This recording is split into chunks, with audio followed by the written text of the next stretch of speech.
आज हम राजनीति विज्ञान के अंतर्गत आपकी जो सेकंड पुस्तक है स्वतंत्र भारत की राजनीति, उसमें पहले चैप्टर के विषय में हम बात करेंगे, जिसका शीर्षक है राष्ट्र निर्माण की चुनौतियां।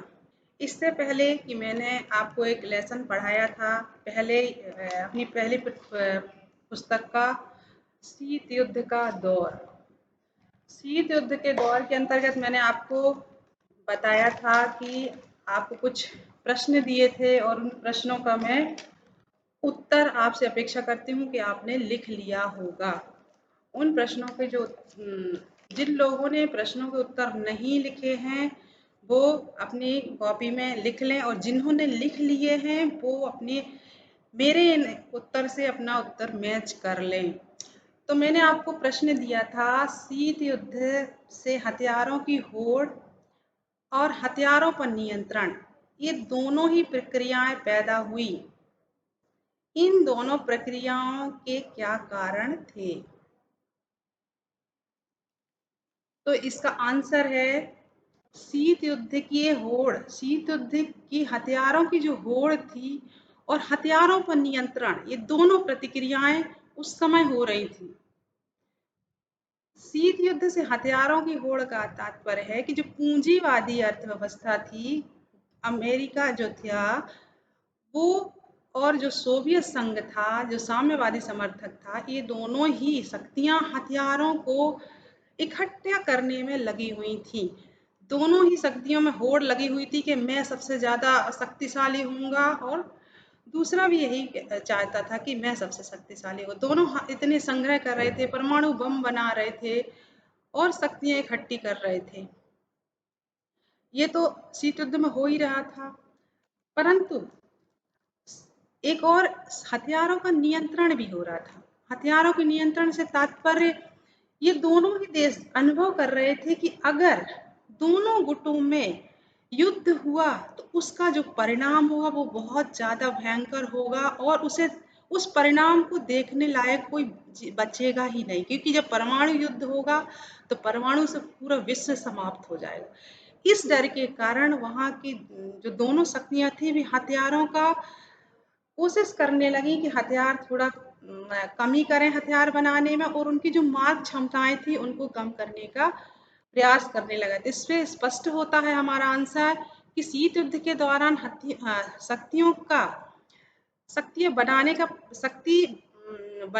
बम बनाने का प्रयास तो कर ही रही थी, परंतु उसके साथ उससे डर भी था कि अगर इन शक्तियों का प्रयोग हो गया और तृतीय विश्व युद्ध हो गया तो पूरी पृथ्वी पर कोई जीवित नहीं बचेगा। इस कारण वो उनको संरक्षण भी प्रयास करने लगे, संधि समझौता के माध्यम से किसी भी प्रकार से युद्ध ना हो। ये हमारा पहला क्वेश्चन था। एक और मैंने आपको एक प्रश्न दिया था दूसरा, कि गुट निरपेक्ष आंदोलन अब अप्रासंगिक हो गया है। इस कथन के बारे में आप क्या सोचते हैं? तर्क सहित उत्तर दीजिए। तो इसका उत्तर है, ध्यान से सुनिए और इसको आपको कॉपी में भी लिखना है। इसका उत्तर है सोवियत संघ के विघटन। आपको पता है 1991 में सोवियत संघ का विघटन हो गया था। जो सोवियत संघ बना था समूह, वो उसका विघटन हो गया था। सोवियत संघ के विघटन और शीत युद्ध की समाप्ति के बाद गुट निरपेक्षता आंदोलन की प्रासंगिकता या महत्व कुछ कम हुआ, परंतु यह कहना भी उचित होगा कि वर्तमान परिस्थिति में गुट निरपेक्ष आंदोलन का औचित्य अभी देखा जा रहा है। अभी वर्तमान परिस्थिति में गुट निरपेक्ष का अस्तित्व देखा जा रहा है, औचित्य देखा जा रहा है।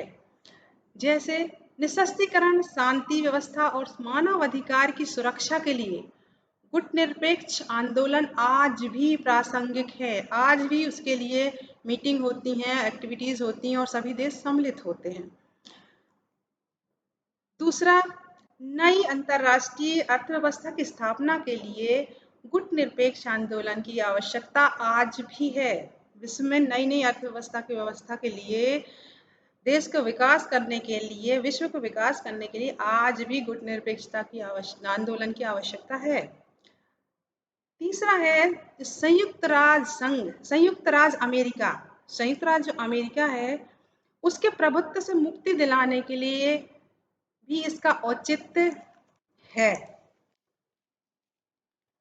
इसके अलावा अशिक्षा, बेरोजगारी, आर्थिक असमानताएं, आतंकवाद, पर्यावरण प्रदूषण जैसी समस्याओं के निदान के लिए गुटनिरपेक्ष आंदोलन की आवश्यकता है।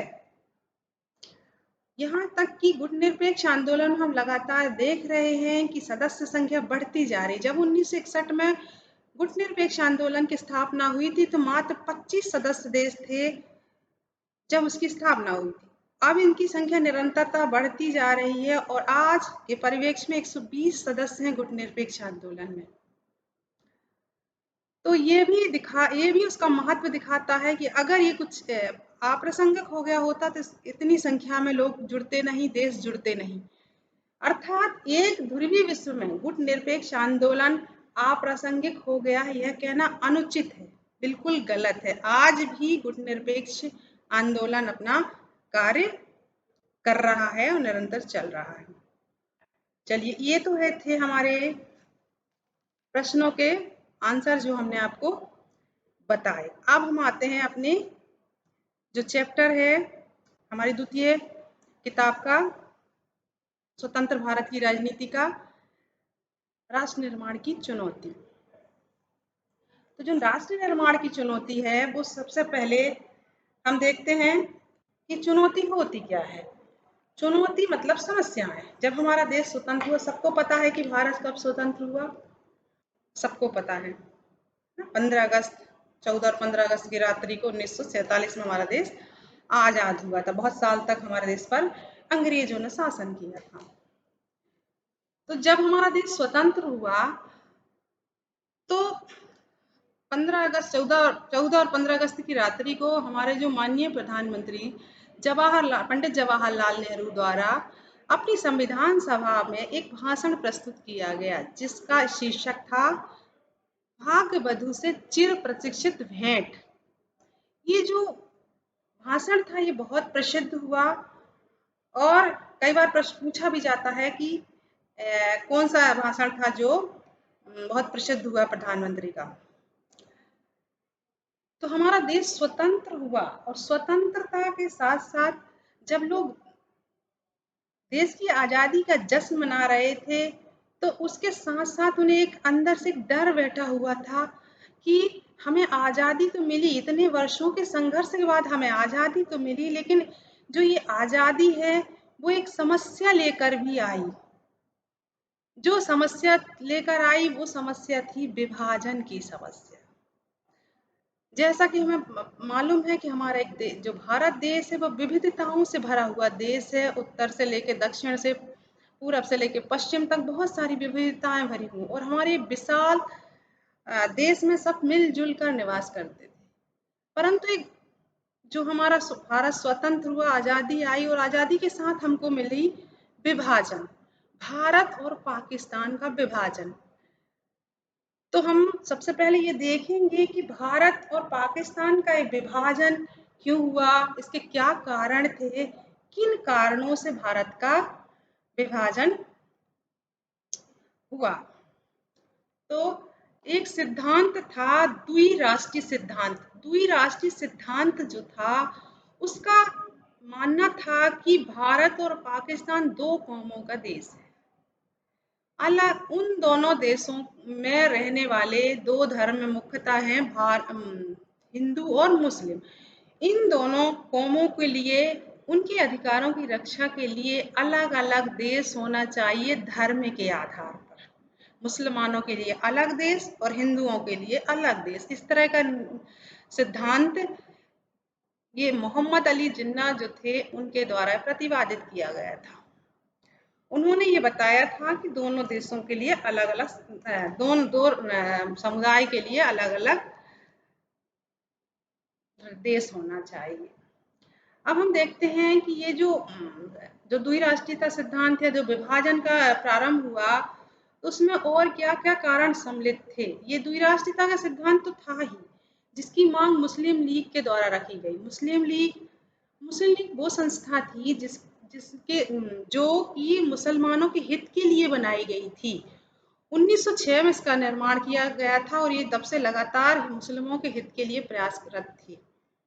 तो इस संस्था के द्वारा भी 1940 में ही ये भारत के सामने रख दिया गई थी समस्या कि अगर भारत स्वतंत्र होता है तो भारत के दो भाग होंगे, मुसलमानों के लिए अलग और हिंदुओं के लिए अलग। इसके साथ साथ ये हम थोड़ा सा इतिहास में जाएंगे कि ये जो सिद्धांत है, द्वि राष्ट्र वाला सिद्धांत है, जो इसकी शुरुआत सबसे पहले ब्रिटिश शासन ने की थी, क्योंकि ब्रिटिश सरकार हमेशा से यही चाहती थी कि फूट डालो और राज करो। फूट डालो और राज करो की नीति के अंतर्गत इन्होंने 1870 से ही मुसलमानों के लिए संरक्षण की व्यवस्था की। उनको बताया गया कि आप अल्पसंख्यक हो और यहाँ पे आपको आपके हितों की रक्षा के लिए आपको अलग से कुछ सुविधाएं दी जाएं, उन्हें संरक्षण देने की व्यवस्था शुरू कर दी। इसके बाद 1905 में बंगाल का विभाजन हुआ। बंगाल का विभाजन जो हुआ, जो लॉर्ड कर्जन की नीति थी, उन्होंने कहा कि प्रशासनिक सुविधा के आधार पर हम ये विभाजन कर रहे हैं, लेकिन वास्तविकता यही थी कि वो हिंदू और मुस्लिम लोगों को अलग अलग करना चाहते थे। वो चाहते थे कि ये दो संप्रदाय हैं, इनको अलग अलग कर दिया जाए। अगर ये एक हो जाएंगे तो हमें यहाँ से जाना होगा, अगर ये एक हो गए तो हमको यहाँ से जाना होगा। इस कारण उन्होंने इस तरह की नीति अपनाई और विभाजन कर दिया। जब बंगाल का विभाजन हुआ तो लोगों को ये समझ में आ गया, लोगों को ये दिमाग में बैठ गया कि ये संप्रदाय के आधार पर भी विभाजन संभव है। दो धर्मों को अलग अलग करके एक राष्ट्र को विभाजित किया जा सकता है। हालांकि ये संस्था समाप्त हो गई उस दिन, विभाजन का 1911 में विभाजन समाप्त हो गया बंगाल का, लेकिन हिंदू और मुस्लिम के बीच, मुसलमानों के बीच ये चीज बैठ गई कि भारत को विभाजित समुदाय किया जा सकता है। इसीलिए कहा जा सकता है कि ये जो बंगाल का विभाजन था वो एक मार्गदर्शिका थी भारत और पाकिस्तान के विभाजन के लिए। और तो और 1909 में अंग्रेजों द्वारा मुसलमानों को एक सांप्रदायिक निर्वाचन की व्यवस्था कर दी कि मुसलमानों के अलग से चुनाव रहेंगे, उनके क्षेत्र में उन्हीं के लोग खड़े होंगे और वो ही जीतेंगे। इस तरह के विभाजन की जो परंपरा अंग्रेजों ने शुरू की, ये एक बहुत बड़ी समस्या शुरू हो गई भारत और पाकिस्तान के बंटवारे के लिए।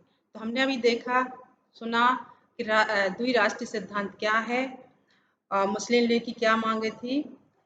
इसके बाद भारत के जो भारत था उसको दो भाग किए गए। भारत के जब भारत ने मान ली कि दो भाग भारत और पाकिस्तान बनेंगे तो उनके दो भाग किए गए, एक बनेगा हिंदुस्तान और एक बनेगा पाकिस्तान। बातें मान ली गई, ठीक है भाई पाकिस्तान और हिंदुस्तान बनाते हैं।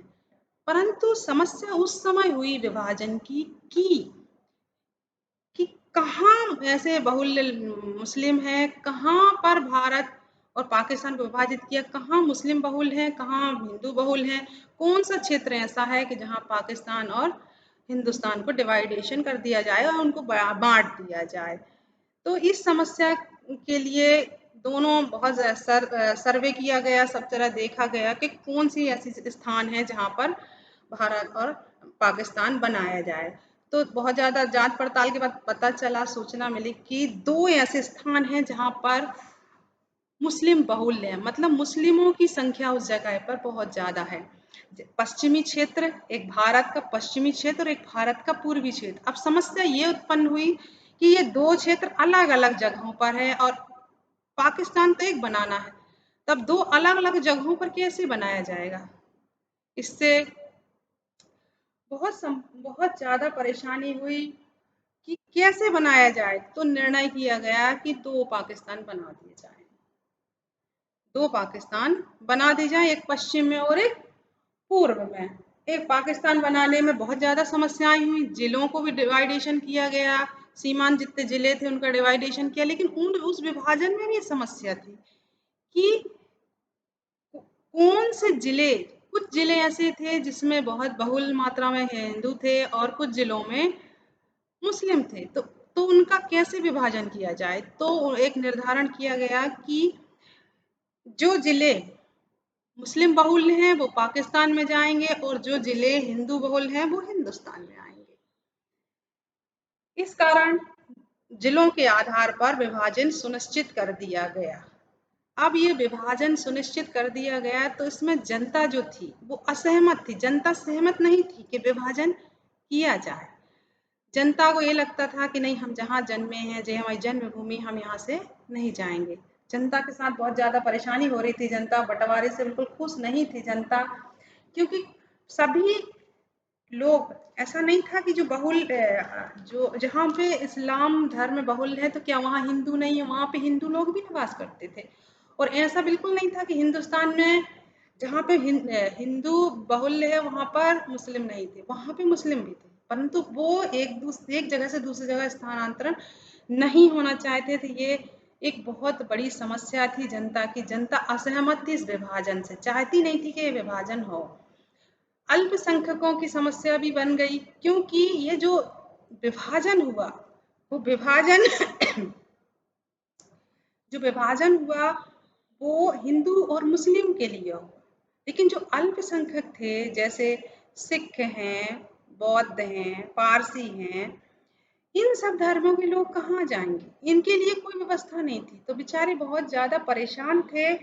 उनको ये समझ ही नहीं आ रहा था कि उन्हें भारत में रहना है कि पाकिस्तान जाना है, कहाँ से उनका विभाजन हो, उनके लिए कौन सी जगह संरक्षण। इससे अल्पसंख्यकों में बहुत ज्यादा परेशानी हुई। और अल्पसंख्यकों के लिए फिर बाद में सरकार ने बहुत सारी व्यवस्थाएं की, कुछ क्षेत्रों में उनको व्यवस्थित करा। इस तराई के क्षेत्रों में, राजस्थान में, मध्य प्रदेश के कुछ क्षेत्रों में उनकी व्यवस्था कर दी गई। अब हम देखेंगे कि ये जो विभाजन हुआ तो उसका परिणाम क्या हुआ, उसका मुख्य क्या परिणाम निकला। तो जब भारत और पाकिस्तान का विभाजन हुआ तो सबसे पहले समस्या आई कि भारत तो पूर्वी और पश्चिमी दो भागों में बट गया, लेकिन समस्या आई उन लोगों की जो अल्पसंख्यक वहां पर बसे हुए थे, जिन लोगों को वहां से नहीं जाना था, उनकी बहुत बड़ी समस्या आई। तो जब भारत का विभाजन का परिणाम हुआ पूर्वी और पश्चिमी पाकिस्तान का निर्माण। भारत दो भागों में बट गया, पाकिस्तान, पूर्वी पाकिस्तान और पश्चिमी पाकिस्तान, और बीच का जो हिस्सा था वो हिंदुस्तान कहलाया। और निर्णय किया गया कि जो अल्पसंख्यक भी हैं भारत में और पाकिस्तान में, उनको स्थानांतरण कर दिया जाए, उन लोगों का एक जगह से दूसरी जगह उनको भेज दिया जाए, जिससे कि अलग अलग मुल्क बन जाए, एक मुस्लिम समर्थक और एक हिंदू समर्थक। तो इसके लिए जब ये स्थानांतरण शुरू होने लगा, लोग इधर उधर से जाने लगे, तो इसलिए जनता जो थी वो अल्पसंख्यकों को भगाने लगी। स्थानीय जनता, पुलिस परेशान करने लगी कि इनको यहाँ से भेजो। इससे अत्यंत हिंसा और जनमान की हानि हुई। अत्यंत हिंसा और जनमान की हानि के कारण इतनी ज्यादा परेशानी हुई, क्योंकि ये जो विभाजन था वो तो कोई नियोजित विभाजन नहीं था, आकस्मिक था। ऐसी त्रासदी थी जिसको कभी भूला नहीं जा सकता। ये विश्व का सबसे बड़ा धर्म के आधार पर विभाजन था। ऐसा विभाजन विश्व में कहीं नहीं हुआ कि एक जगह से दूसरे जगह हजारों लाखों लोगों को हस्तांतरण किया जाए सिर्फ धर्म के आधार पर। तो इसमें बहुत हिंसा हुई, लोग एक दूसरे को मारने लगे, हथियारों से प्रहार करने लगे, बच्चे बूढ़े सबको मारने लगे। जब ये लोग औरतों और महिलाओं के साथ भी इतना गलत व्यवहार ये लोग करने लगे, पकड़ पकड़ के महिलाओं को जबरदस्ती शादी करना, महिलाओं का अपहरण करना, उनके साथ गलत करना, इस तरह की नीति वो लोग अपनाने लगे। दंगाई जो लोग थे वो बहुत ज्यादा परेशान करने लगे। कई कई आपने देखा होगा, कई कई परिवार बिखर गए, कई कई लोग एक दूसरे से अलग हो गए, और इस तरह एक बहुत ज्यादा हिंसा हुई। चारों तरफ हिंसा ही हिंसा दिख रही थी। जन माल संपत्ति का विभाजन किया गया, संपत्ति में छोटी छोटी चीजों का विभाजन किया गया, छोटी छोटी कुर्सी, टेबल, टाइपराइटर तक का विभाजन किया गया, अधिकारियों का विभाजन किया गया, प्रशासनिक व्यवस्थाओं का विभाजन किया गया। इस तरह बहुत ज़्यादा हिंसा होने लगी, इसमें बहुत ज़्यादा हानि हुई। आपने देखा होगा एक फ़िल्म आई थी, अभी हाल ही में एक फ़िल्म आई थी भारत। भारत फ़िल्म में दिखाया गया था कि कैसे कैसे जब विभाजन होता है तो लोग अपनी जान बचाकर भागते हैं और कैसे ट्रेनों में भर-भर के उसके ऊपर चढ़ के ऊपर भी लद-लद के लोग जाते हैं और जो हिंसा फैलाने वाले जो उपद्रवी लोग होते हैं वो आके कैसे हिंसा करते हैं। उसी दौरान उस फ़िल्म में ये भी दिखाया गया था कि कैसे परिवार के लोग एक-दूसरे से बिछड़ जाते हैं, तो उसमें जो हीरो होता है उसकी बहन वहाँ से ट्रेन में जाते समय बिछड़ जाती है, उसको ढूँढने उसके पिताजी जाते हैं तो दंगाई उसको उसी समय मार देते हैं।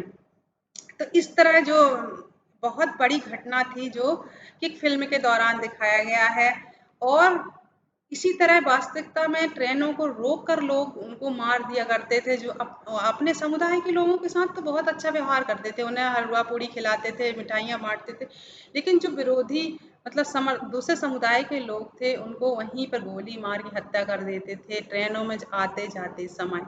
एक बहुत बड़ी गंभीर स्थिति थी मतलब विभाजन के बाद। ये बहुत बड़ा परिणाम था, अत्यधिक हिंसा, जनहानि, बहुत ज़्यादा हानि हुई विभाजन में। यहीं पर एक और घटना घटती है महात्मा गांधी की हत्या। महात्मा गांधी जो कि अहिंसा और सत्य के पुजारी थे, उन्हें हिंसा बिल्कुल नहीं पसंद, लेकिन जब विभाजन हुआ तो उन्हें ये जो हिंसा उत्पन्न हो रही थी जो उसके कारण वो बहुत ज़्यादा दुखी थे। उन्होंने स्वतंत्रता आज़ादी का भी जश्न नहीं मनाया। उन्हें बहुत दुख हो रहा था कि इतना बड़ा देश जो विविधताओं के लिए प्रसिद्ध था, आज विभाजित हो गया और हमारा ही भाई हमसे बिछड़ के दूसरे देश के लिए चला गया। इसलिए बहुत ज़्यादा परेशान थे और वो जनता से यही अपील कर रहे थे कि हिंसा ना करो। हिंसा से कोई फ़ायदा नहीं, क्योंकि जब विभाजन हुआ तो बहुत सारी जनसत्ता विस्थापित हो गई, लोग चले गए, लेकिन कुछ जो मुस्लिम थे वो भारत में ही रह गए, वो जाना ही नहीं चाहते थे क्योंकि वो भारत में ही निवास करना चाहते थे, उनको नहीं जाना था। तो उनके साथ जो बहुसंख्यक हिंदू थे वो मतलब हिंसा कर रहे थे, उनको भगा रहे थे कि यहाँ से जाओ, या ये सिर्फ हिंदू राष्ट्र है, मुसलमानों के लिए एक अलग राज्य बना दिया गया है, तो आप जाइए और वहाँ रहिए। तो इस कारण से महात्मा गांधी बहुत दुखी थे कि हिंसा इतनी ज़्यादा हो रही है कि कैसे ये देश संभलेगा। हिंसा ने बहुत बड़ा रूप धारण कर लिया, तो उन्होंने व्रत करना शुरू कर दिया। जब उन्होंने व्रत किया, पहले कलकत्ता में गए और उन्होंने अनशन शुरू किया, तो बहुत सारे लोग उनका सपोर्ट करने लगे और थोड़ा सा जो हिंसा थी वो कम हुई, थोड़ा सा कम हो गई हिंसा। इसके बाद गांधी जी दिल्ली आए, उन्होंने दिल्ली में भी अपना व्रत जारी रखा और वहाँ पर भी जो दंगे हो रहे थे उनके लिए बहुत अपील की कि दंगे मत करो, परंतु जो हिंदूवादी लोग थे, जो हिंदू अतिवादी लोग थे, वो उनकी बात को नहीं मान रहे थे। वो उन्हें लगता था कि मुसलमानों के ये हितैषी हैं, मुसलमानों का हित चाहते हैं, तो इस कारण से वो उन पे एकदम चिढ़ गए थे कि नहीं, गांधी जी गलत कर रहे हैं। और कई बार उन्होंने कहा भी कि इनको मार दिया जाएगा, लेकिन गांधी जी अपनी सुरक्षा का ध्यान नहीं रखे। और जब 30 जनवरी 1948 को जब गांधी जी प्रार्थना सभा में गए, तो वहाँ एक अति हिंदूवादी व्यक्ति आए, नाथूराम गोडसे जिनका नाम था, उन्होंने लगातार 3 गोलियां चलाई और गांधी जी की हत्या कर दी। अहिंसा के पुजारी का अंत हो गया और इस हत्या से पूरे देश में एक ऐसा फैला कि लोगों के अंदर हिंसा के प्रति थोड़ा सा वो हो गया, कम हो, हिंसा थोड़ी सी कम हो गई। लोग थोड़ा सोचने लगे कि नहीं, इतने गांधी जी की हत्या इसी कारण हुई और हिंसा, वो ये चाहते थे कि हिंदू मुस्लिम इकट्ठे होकर रहें, उनको भी, मुसलमानों को भी हिंदुस्तान में अधिकार मिले। तो वो सोचने पर मजबूर हो गए और थोड़ी हिंसा कम हो गई। इसके बाद आते हैं शरणार्थी की समस्या। शरणार्थी की जो समस्या थी वो बहुत बड़ी समस्या थी कि जो व्यक्ति पाकिस्तान से भारत आए हैं उनको, और जो भारत से पाकिस्तान गए हैं उनको, दोनों देश में ये व्यक्ति शरणार्थी थे। मतलब इनको कहाँ व्यवस्था की जाए, इतनी सारी संख्या में इनको कहाँ रखा जाए, इसके लिए बहुत बड़ी एक समस्या थी। इन शरणार्थियों के विस्थापन की इनकी पुनर्वास की और इनकी संपत्ति का जो मामला था, ये बहुत बड़ी एक समस्या थी कि कैसे इनको हल किया जाए। भारत में बड़े बड़े शिविर लगाए गए और इनको वहाँ पे सुरक्षित रखने के लिए प्रयास किया गया और इनको अधिकार भी प्राप्त दिलाए गए कि इनको अधिकार दिए जाएं। शरणार्थी जो थे एक बड़ी संख्या में भारत और पाकिस्तान से आए हुए थे। लगभग 80 लाख लोग भारत आए थे और लगभग 25 लाख लोग पाकिस्तान गए हुए थे। इस आने जाने की जो प्रोसेस थी, इस प्रोसेस में बहुत सारे लोग, लगभग 5 लाख लोग से लेकर 10 लाख लोगों की तो रास्ते में ही मृत्यु हो गई। ये जो समस्या थी एक बहुत बड़ी भयंकर समस्या थी। उनके पुनर्वास की व्यवस्था भी की गई और उन्हें देश के बहुत सारे जो राज्य थे उनमें थोड़ा थोड़ा विस्थापित किया गया। जैसे मध्य प्रदेश में कुछ लोगों को किया गया, दिल्ली में, कलकत्ता में, मुंबई में। लगभग 54% जनसंख्या नगरों में वृद्धि की इन शरणार्थियों के आने पर। और इन समस्या को निपटने के लिए सरकार ने अथक प्रयास करने किए।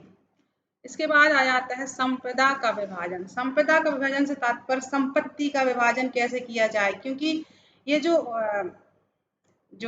विभाजन हुआ था वो बिल्कुल तुरंत हुआ था, आसकमक हुआ था। मतलब इसमें समय ही नहीं दिया था लोगों को सोचने के लिए। तो लोग जैसी अवस्था में थे वैसे थोड़ा बहुत सामान लेकर भाग गए और अपनी संपत्ति उसी देश में छोड़ गए। जैसे पाकिस्तान से लोग आए तो पाकिस्तान में अपने घर परिवार घर जमीन सब छोड़कर चले आए, बैंक बैलेंस छोड़कर चले आए। और इसी तरह हिंदुस्तान से जो लोग गए वो हिंदुस्तान में छोड़ गए। ये बहुत बड़ी समस्या थी कि इसका कैसे निदान किया जाए, क्योंकि नई जगह में शरणार्थी शिविर में तो लोग जीवन काट रहे थे, लेकिन आगे उनका पुनर्वास, उनका कैसे आगे जीवन चलेगा, उसके लिए संपत्ति की आवश्यकता थी।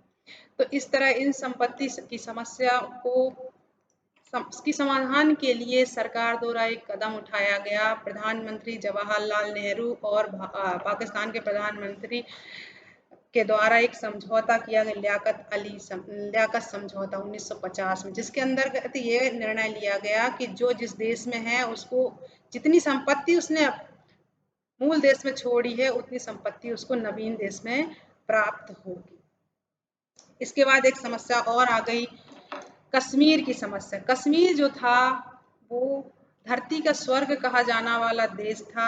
उस क्षेत्र को भारत भी चाहता था कि अपने साथ मिला लें और पाकिस्तान भी चाहता था कि अपने साथ मिला लें।